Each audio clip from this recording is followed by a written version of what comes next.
한국어로 말하면 조금 제가 다른 사람이 된 느낌이 들어요.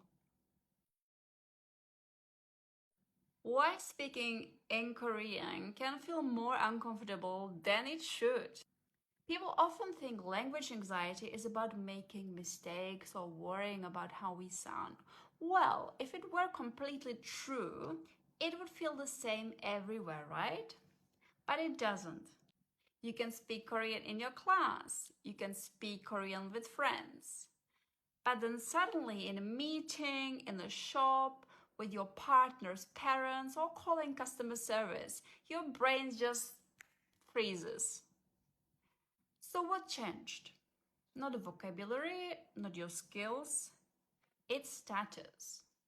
There is research in psycholinguistics going back decades actually showing something called the language ego. It's the idea that when you speak a second language, your sense of self temporarily becomes less stable and less expressive. You're not just translating words, you're operating within a smaller version of yourself, and your brain notices that immediately.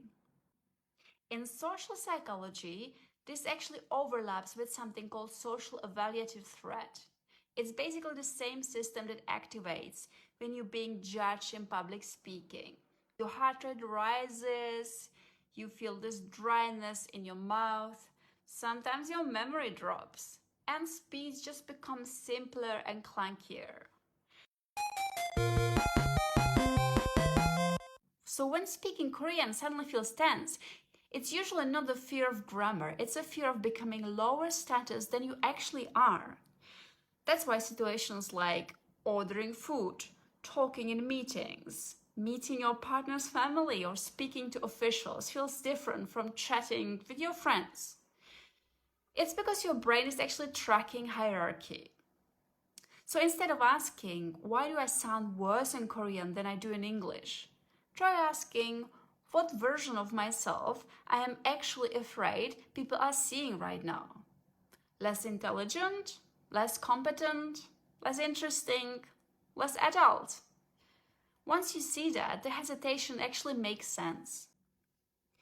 Your brain isn't avoiding the language, it's protecting your identity. And here's one useful exercise from a CBT exposure therapy.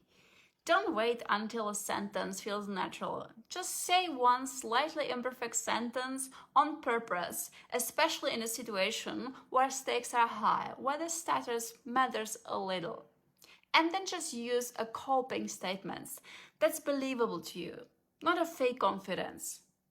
It can be something like, well, I can sound limited and still be respected. Because confidence in language doesn't come from sounding fluent first. Nobody is fluent at first. It comes from discovering that your position in the room doesn't collapse when your sentence is not perfect.